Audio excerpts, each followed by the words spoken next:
bit about my background. I got my undergrad in history and economics. Quickly found out the world did not value history as much as I did. So I went and worked in corporate crisis management for about 5 years. So that was kind of, if someone was on the front page of the Wall Street Journal in really hot water, then we were probably a firm they had talked to help them manage that crisis. And I worked in the primary research division, so got a lot of data analytics. And then I went to UT and got my PhD in marketing strategy. And right now, so after that, I went and became a tenure track professor at St. Edward's. And I've taken a year leave of absence to be, oh, sorry, I'm reading the chat. I took a year's leave of absence to be the chief marketing officer at a startup. That startup's called Calc. We are a fintech company that helps consumers buy and move into their new home before they sell their current home, which if you haven't bought and sold a house before, probably seems unimportant. And if you've bought and sold a house before, it's like, ah. So yeah, so that's kind of my background. And then what am I passionate about? I mean, I love horses. That is not related to this topic though. So I'll bring it back to marketing, which is, I don't really want to work for a company that doesn't have a product that I believe in. And going to our topic of value, I want to connect consumers with a product that has value for them. And I know that the people on this call, all of you are social entrepreneurs and your hearts are in the right place. So I have no intention of ever being part of a marketing campaign that makes someone, feel bad about their body so they want to buy my nutritional supplement, right? I want to work for, I want to, help products that I truly believe are bringing value to consumers in the market and make this world. I'm not as good as you guys. I don't think I'm like making the world an absolutely better place with Calc, but I think I'm making people's lives less stressful, easier, and helping them transfer some equity and retain wealth. So yeah, that was a long answer. Oh, it's great. No, it's all welcome. And your passion for horses, your background, and sharing where you're coming. I love that your experience is so practical. You've always brought this experience of working directly with startups and exploring all these complex topics with us. So thank you. And can you tell us a little bit more about that and in the context of value? How do you understand, or how do you help companies navigate this idea of value with their customers? Yeah, I'm going to make this, it's strategic. So what I'm going to talk about is strategic, but it's also very tactical. So all of you could go do what I'm about to say. The very first thing, if I'm brought on to consult, whether it is a firm that's been around for some years and is experienced, or if it's a new baby, is I make them do a value proposition. And a value proposition is for my target market. So for Calc, that would be for homeowners who want to move. And then so our company, your company's name, and then you're going to explain who your competitor set is, what your point of difference is relative to them, and the reason to believe that. And it sounds very simple, but it usually takes a minimum of a day to get there, to like get that nailed down with a team. Because you have to really think, and often to do this exercise, you'll need to do a competitive analysis. So you'll write down who your competitors are in a Excel spreadsheet. You'll have what is their product offering or services, what are their price points, how do they position themselves in the market, are they the high quality, high touch, high service, or are they, we're going to give you really great costs, but we're not going to be able to give you as much support, whatever, right? You find out how they fit in relative to each other. And you take all this information and you hash out, who are we serving the best? You can't serve everybody. So this is helping you pick, okay, what is the segment of the market that I can really truly serve better than anyone else? Why can I serve that person better than any of my competitors? And how am I going to make them believe that? When you have that value proposition, which you'll iterate constantly, I mean, you'll iterate it probably as a startup, you guys will probably iterate it like every 2 months or something, right? A more established firm might revisit it at least yearly. But that is the umbrella under which everything else you do in marketing will fall. And you will ask yourself, does what I'm doing support the umbrella of my value prop? So that was really high level. Does anyone, I don't know if we have time, Ben, but we could do this with someone, if someone, like a quick one, if we wanted to. Absolutely, it's welcome. If someone would like to. Want a guinea pig? Yeah, go for it. Yeah, Michelle. I'm a dancer, so my mobile unit, this is very interesting. I want it to be catered to dancers so that they can own their own unit, because studios close, weather changes. This can be something that could be mobile, where they could use it around, but also when I was doing a forecasting analysis, they are not the ones whom I'm going to make the most money from. So I guess my question is, how do I evaluate who I actually want to serve versus who I'm going to make the money from? That's a strategic decision. This is a really good question, right? This is the first part. Target market. For what target market? And you've segmented who is the people you can make money from. So you've told me who the people you want to serve but might not be as monetarily valuable. What are your other options? Community programming, so nonprofits, companies who have like stipends for wellness, to bring us on festivals, and like I can't even think of all of the conferences that happen around the US, but like showing it up at conferences. So that's what I did as like, how much will I charge folks in this area? And more money came from those guys than how much I'm going to charge my dancer people and friends. So yeah. Yeah. So my first thought is you can have multiple target markets. So you could write a value prop for companies going for wellness, and you could also write a value prop for these individuals if you wanted. And the reason I say this is you need revenue and you need to keep the lights on, but that doesn't mean you can't serve who you want to serve. And it sounds like you've already thought about tiered pricing depending on who your client is, right? Right. Okay. The other thing is these don't seem mutually exclusive to me. So this is a little bit of thought about your target market, which isn't necessarily like completely value prop, but these don't seem exclusive to me. You could probably find dancers who would benefit from your mobile unit, and they would be thrilled if you connected them with companies who have wellness programs, or if you connected them with nonprofits and you became a source of knowledge and expertise in the community that they said, oh, if I work with Michelle, I know she's going to bring good talent with her.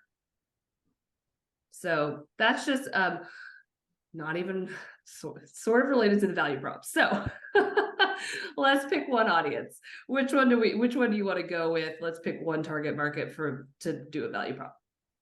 Nonprofits. Okay.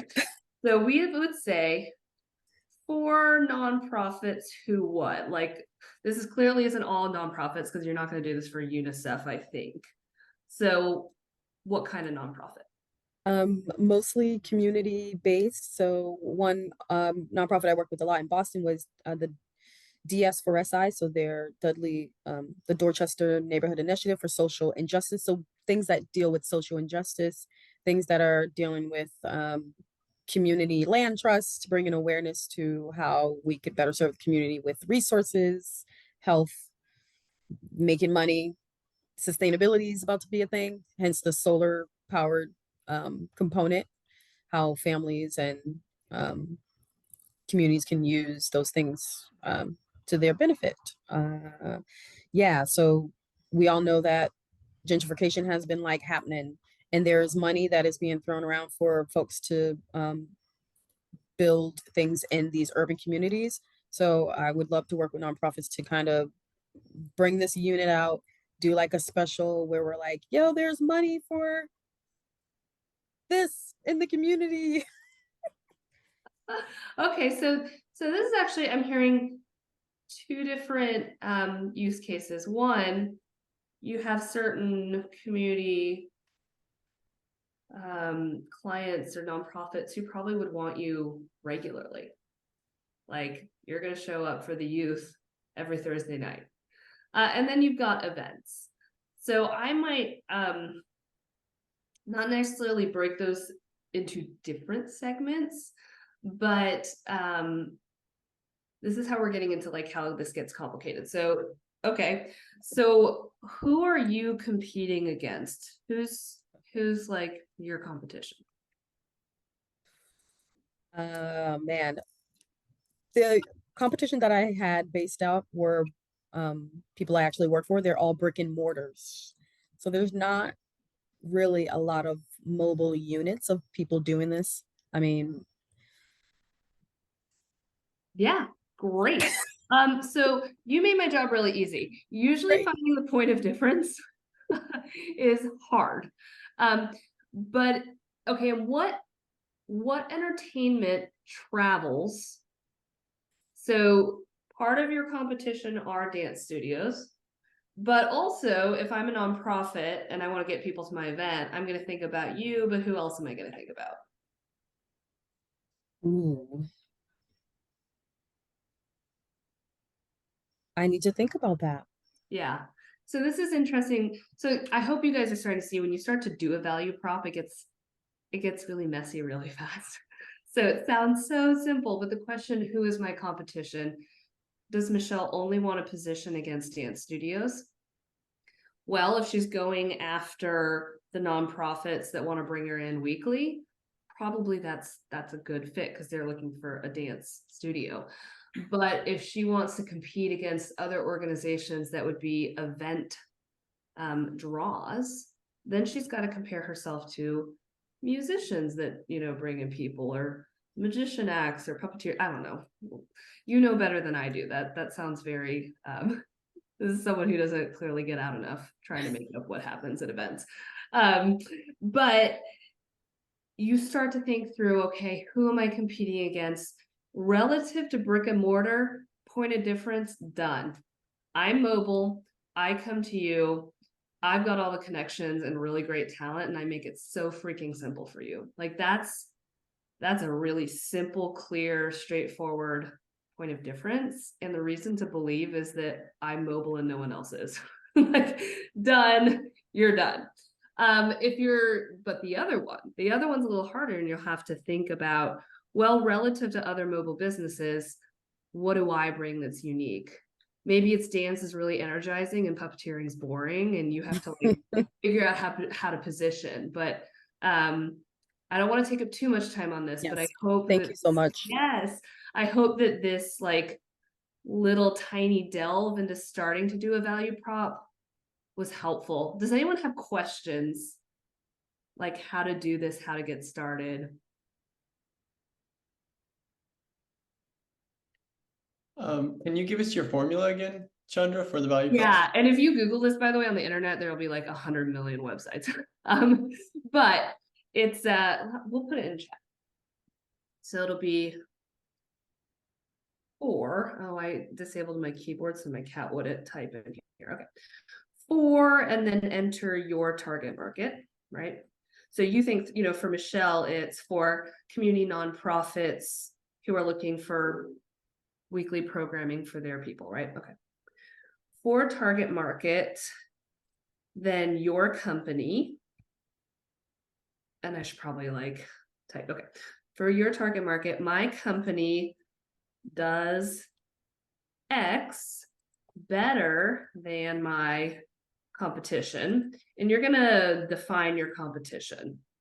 And Michelle, this is, am I all events that come to, am I mobile events, or am I competing against brick and mortar dance studios? So that's like a decision you're making.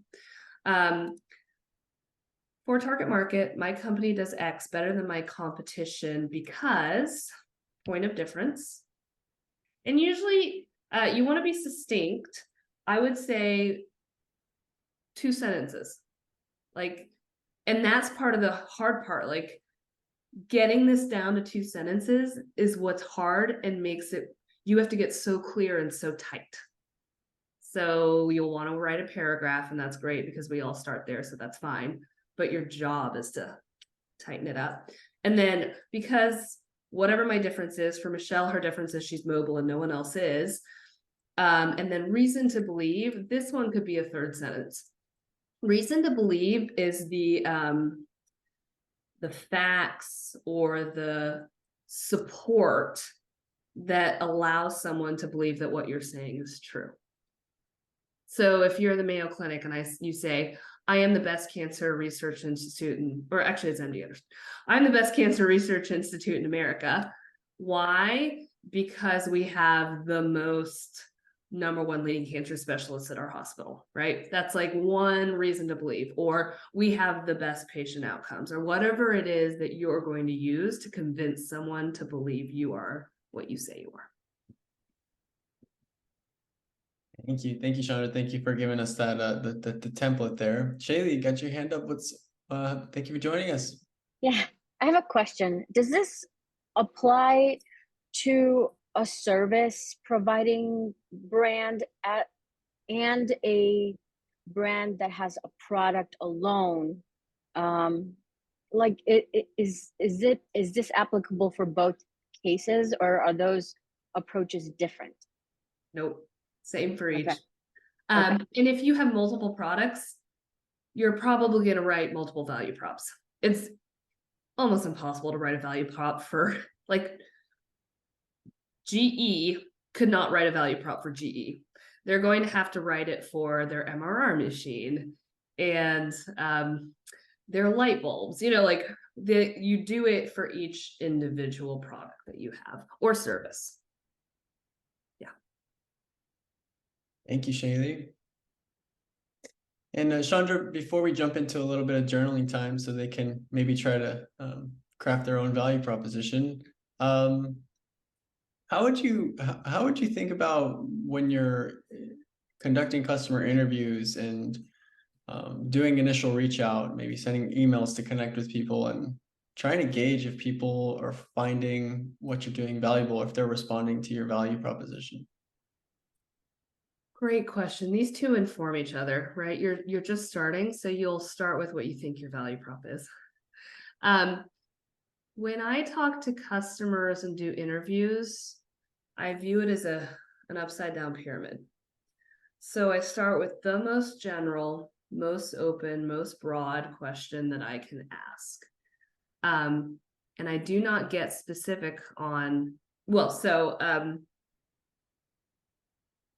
I'm trying to bring this like down into the real world instead of just being so abstract. You guys probably know, always ask open-ended questions. Try not to ask any leading questions. So Michelle, I might ask for your for your like continual community programming, right? The every Thursday night people. I might say, I would start something really broad. What's the goal of your organization? What's the impact you want to make in the community? What challenges are you facing doing that? What are you looking for in partners that you work with? What are the benefits you want them to bring to the table? Right? So I'm getting at what they care about without at all influencing what I think they should care about relative to me. And I listen to what they say, and being a good listener, I think, makes you a great marketer. And listening's hard. Most people don't actually know how to listen, and it's not our fault because society hasn't really taught us how to be good listeners. But you just ask these open-ended questions, you absorb the language, you absorb what they care about, and then you ask yourself, is my product meeting those needs? And if you truly aren't, then maybe you're not a good fit, and you have to think about if you are. Did that answer the question, Ben? Yeah, I think that's great. And what questions you might be asking and what you're listening for. Thank you. Yeah, and so when you write your value prop, the other thing is the value prop's for you. You're never going to put that on a piece of marketing material, right? Because you're not going to tell your target market for you, right? So you can write it in words that make sense to you and then listen to them and translate it into the language they're using. I hope that helps. Yep, that is a good one. Framing your value proposition in a language or in a way that they might receive it. Yeah. Thank you. Yeah.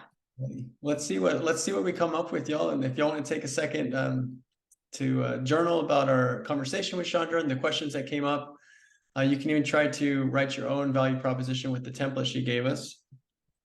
I'll put it in the chat again. And when we get back, you can workshop your value proposition with Chandra. If you have any other questions, feel free to bring them up. But we'll take just a few minutes, and feel free to turn your camera off if you need some privacy.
Okay, y'all, let's go ahead and bring it back in. I hope that time reflecting on your value propositions and what value means to you and everything we were covering with Chandra's. I hope that was a good journaling session. who would like to start us off? And you can share what came up in your journaling time, or you can ask a question directly to Chandra, or you share with us your value proposition. Who would like to go first?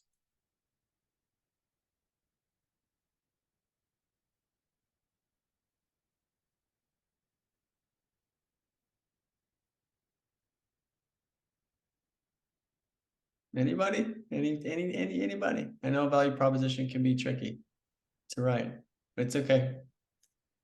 It takes companies I work with a minimum of a day, so I don't expect you to do it in 4 minutes.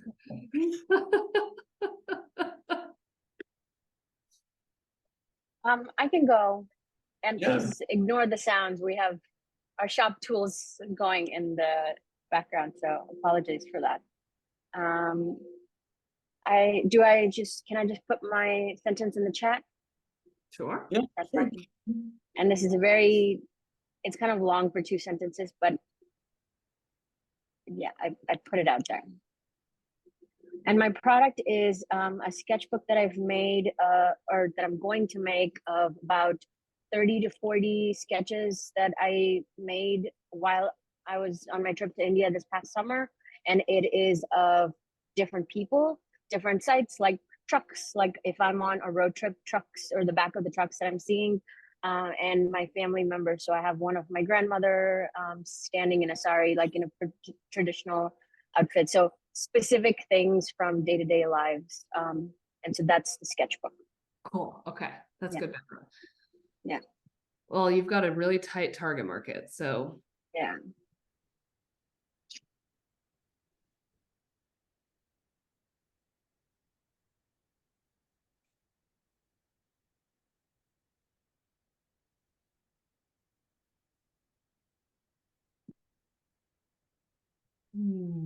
Okay, so target market's super tight.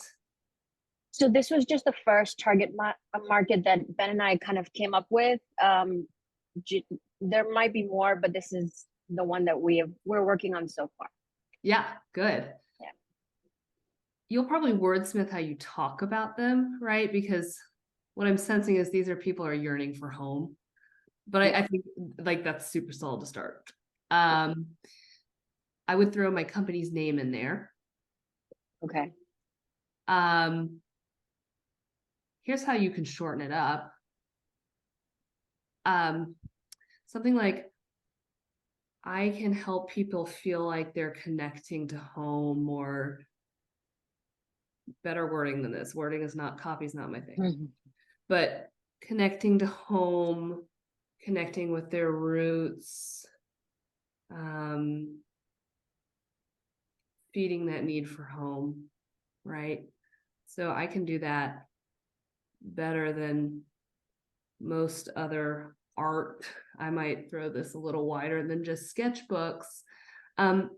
Yeah, because you are them. You did the journey. You're Right. living it. So I think your reason to believe solid. I think your point of difference is solid. Everything can be tightened up, but like, this is great. I might consider who my competition is. Like, what do these people go for? Do they want to find an Indian restaurant? Not that you have to compete against an Indian restaurant, but Right. and you're not competing, right? You actually could go hand in hand with the Indian restaurant. Like, they're going to read your sketchbook while eating Indian food, right? But thinking of, what are they going to turn to when they're feeling like this, and why should they choose you? And I think you've got the why. I would just think, I would think about my competition, and I don't have an answer for you right now because it's a complicated question, but this is really solid. Okay. Yeah. Okay. Thank you. And Great. Oh, go ahead, Ben. Oh, please. I wanted to clarify something. You asked a really good question about interviewing, and I said you want to listen. So I have a perfect example that I think will explain. So this was a company that does adult summer camp. You sign up for a week and you go to summer camp as if you were a kid, except it's adults only, and you do all the kid activities, but there's also alcoholic beverages and stuff, right? And what they do doesn't change, and the kind of experience they're trying to give doesn't change, but how they talk to different target markets does. So with millennials, they're a lot, or with Gen Z, they're like, come to summer camp, have fun, adventure, meet new people, blah, blah, blah, right? It's like this super peppy, because that's how Gen Z is talking about it. And the millennials, they're like, come to summer camp to recover from burnout and build deeper connections and return to your roots in nature, right? Like, now the value prop for both of those groups is going to look the same. What you're delivering is exactly the same, but the words you're going to use depend on what your current target market is experiencing. Does that make sense? Okay, cool. Yeah, thank you. Yeah, the words you're going to use are directed to, or surrounding the experience that they're having. Yeah. And they'll tell you in those interviews, you'll hear them. Millennials are like, oh, this sounds great because I'm so burned out and my job sucks. And which, like, I feel millennials on that. I am one. And Gen Z's like, yeah, I want to do it. Like, social media. So yeah. Okay, that was awesome. Thank you, Chandra, and thank you, Shaylee, for that example. And we got enough time for a couple more. Who would like to go next?